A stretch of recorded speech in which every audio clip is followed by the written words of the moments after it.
Hi everyone and welcome to T-Dog RC. Here we are in the loft again, still in lockdown. It's May the 24th, but the good news is that we can fly again as long as we respect social distancing rules, which is pretty easy down at my flying field, so that's good. Yeah, so hair's still getting longer and longer, but good news is I've had a text off my barbers to say that they're reopening on July the 4th, which is great. So sounds like things are starting to get a little bit back to normal. But anyway, what are we talking about today? We're having a look at this mad thing, which is the Hobbyking Radjet 800.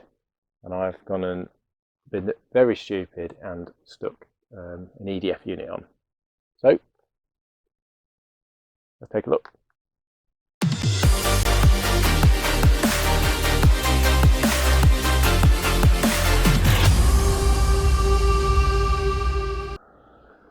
Let's have a chat about this then. So what is this? So this is the Radjet 800 from Hobbyking. What have I done to it, more to the point? So it's a pusher normally, but I'm not a big fan of pushers, to be honest, but I saw this and I thought I really like the look of it. I think it's got quite a cool colour scheme on. It's pretty cheap as well. So I thought, why not? I'll have a go at one of these. And then I went down my flying club one day last year, and someone was flying a fun jet, but they'd got an EDF bolted to the back of it, and it was just absolutely going like the clappers. It sounded amazing, so I asked about what it was, and he told me that it was a fun jet, but he converted it. I think it's multiplex fun jet. He converted it to an EDF. But when I got home, I had a look how much they were, and they're quite expensive. And I thought, I don't really want to buy something that costs that much and then start ripping it to bits and putting an EDF on it. And literally about 2 weeks after I looked at that, this came out on Hobbyking. So I think it was last summer this came out. And yeah, so I thought, well, that's perfect. That's exactly the sort of thing I've been looking for. So I bought one, and what I did was I ripped the pusher out the back. Well, I didn't rip it out, cut it out.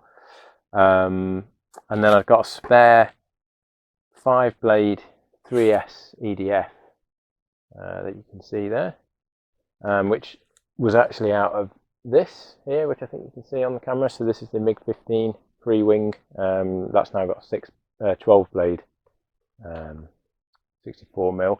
So I took the 5-blade out of that and put it onto this. So I've mounted it here. I've just actually epoxied it in, but it is nice and strong. And then I had a look online about shrouds for EDFs, and I couldn't find anything. So I decided to 3D print one. And there is some rule that you can Google where you have to find out the exit or exhaust, whatever you want to call it, has to be a certain percentage less than the intake, and that's so it creates a little bit of pressure, as far as I know, and it makes the EDF a lot more efficient. So yeah, so I worked that out and printed myself a funnel for it. So yeah, it fits on there quite nicely. It doesn't really affect the centre of gravity because that was already, the motor was already right at the back. So centre of gravity is pretty much unaffected, and hopefully it should be a bit of fun, a bit of a laugh, and it should sound good as well. So I haven't actually flown it yet. The very first time I tried to maiden it, I had a problem with the ESC, and it was set in helicopter mode or something like that, so it was spooling up really slow, but I didn't quite realise at the time, so I just gave it a go anyway and threw it, and it went up and just came straight back down again because it hadn't really got any power, and just smashed the nose to pieces, which wasn't ideal. So I ended up having to buy a new fuselage and swapping the wings over. So this is kind of the second one, if you like, and I've still not actually maidened it yet. And then we had a pretty rubbish winter, and then of course we've had all the lockdown stuff. So I'm hopefully going to maiden this week, and obviously I'll put a video up on YouTube for that. And what I've done, I'm rubbish at hand launching. I'm just not good at it at all. It's one of those things where you just have to admit that you're not good at it. I've tried quite a few doing it on my own, and I just end up crashing them every time. So what I'm going to try with this one is I have glued a little hook onto this one. If you can see that there, so it's like a little skid with and I've cut a little hole into it to accept this,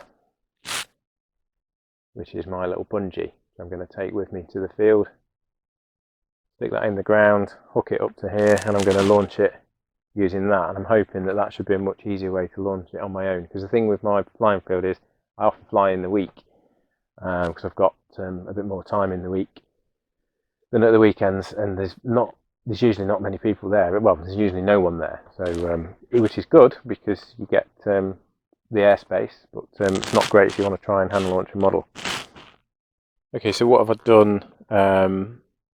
Obviously, as I say, put that on there. I've got a new ESC because I think the one you get with it is only about 20 amps.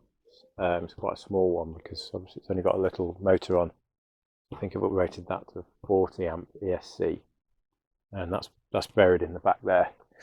That's about it really. So other than that hook on the bottom, obviously this big thing, that's it. So I've got the receiver all the way up to the front here, then the battery sits in there, so it's going to be running on a 3S 2200 milliamp, which should, I think, with this fan, give me around 4 to 5 minutes, which is not too bad for a little thing like this. Yeah, and I've got an FreeSky S6R in this, which I've not tried before. So this is the one with the stabilization built in. Pretty finicky to get set up compared to a lot of stabilization systems, but it'll be interesting to see how it goes with this one. But yeah, other than that, it's pretty standard. So obviously I'll film the maiden and we'll see how it goes. I just think it's a really cool looking thing. It just looks fast, and I love the colours of it that they've done with this one, because I know they did have an old version which is back in the time when I wasn't really flying, but yeah, this one I think just looks really cool, even though I have gone and stuck this thing on the back. I still think it looks pretty cool, and yeah, love that nose cone with the little canopy there. It looks very sleek. So yeah, it'd be interesting to see how that goes. So I thought as well, since I've got the FreeSky S6R in this, you might be interested to see how I've got this set up, because it is a bit of a finicky thing. So this is a jumper radio, and if I go into here, I can just show you. So first thing you need to do is you need to make sure you bind this as D16, because you need more than 8 channels. So if you bind it as D16, don't select the 1 to 8 channels, go for the full 16, otherwise you won't be able to do all the features. There's no mixing on this, with it being technically a Delta. It's all done. So when you set the receiver up, you run something called a Lua script on here.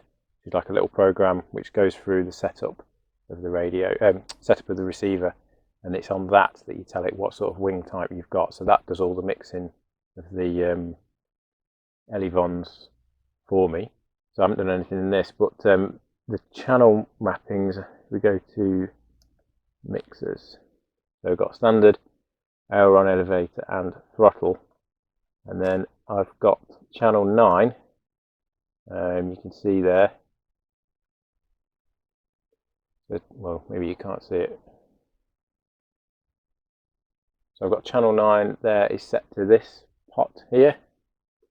So this one here, and this is actually the gain. So I can control the gain of the gyro in flight, which is handy. Obviously, if I turn it all the way there, it's going to be off, and then all the way that way, it's going to be full gain. So that's really handy. And then channel 10 is set to this switch, and this is the mode switch basically. So it's in return to level mode by default, which I probably won't really use because that's kind of it for a real beginner. And then that's stabilization mode, which is the one that I will use, which is basically just negates the effect of the wind and that sort of stuff in stabilization mode. And that's where I'll use the gain. And then all the way forward is off. I might actually reverse this round, so by default it's off, but I'll see how I go anyway. And then there's another channel which you have to set up on these things, which is channel 12, which is set to this one, which is a 3-way switch. Basically you set this up for the first few flights, because what this does is when you cycle this like this 3 times, it basically initializes the stabilization system and it recalibrates itself. So you're meant to do this before your first flight, and you're meant to do this after your first flight. Once you've trimmed it, etc., you redo this and it recalibrates the receiver. And then once you've done that and you're happy with it, you then move channel 12 then and assign it to this switch, which is a momentary switch. And from that point on, when it's on the momentary switch, it enables get out of jail mode, basically. So essentially that is if you get in a mess with it and you can't tell which way up it is and it's heading to the ground, if you just flick that on, the receiver will sort itself out basically, and it will rewrite the plane and get it flying level again. But it won't, it doesn't matter how many times you flick this, because it's a momentary switch, it won't put it into the calibration mode, because basically if you put it into that calibration mode whilst you were flying, you'd basically crash the plane. Which is why you have to cycle it 3 times. So it's pretty much impossible to do it by accident. So yeah, that's how I've got it set up. And as I say, the Lua script that runs on this is a little program that you go through. I actually find it easy to run it directly on the radio, but you can plug it into a computer and do it. And it's that you tell it. You have to calibrate it first so it knows that it's level. And you do things like tell it which way round it is in the plane, which way it's mounted, and what sort of wing that you're flying with. Once you've done that, it should be okay. I've heard mixed reviews of these. Some people think they're great. I mean, it's really nice that it's an all-in-one receiver and stabilization system. So I'll see how this goes, and if it turns out to be quite good, then I might use a few more. But it is quite fiddly to set up compared to other stabilization systems, which I think is what puts people off. Okay, so that's that. As I say, I'm hoping to get out and fly it this week, all being well. Weather's looking good here in the UK. It's been really windy this bank holiday weekend, but then during the week it's calming down and it's looking nice and sunny, so that's good. So yeah, keep posted. Hopefully you'll subscribe and like this video. As I've said before, when you like the videos, it helps my video pop up on other people's YouTube feeds when they're searching for videos on RC planes. And of course, if they're already looking at RC plane stuff, then this might pop up as a recommendation because you've liked it. So really appreciate it. Thanks a lot for watching all the way to the end as well, and hopefully as I say, you'll like and subscribe. Cheers guys.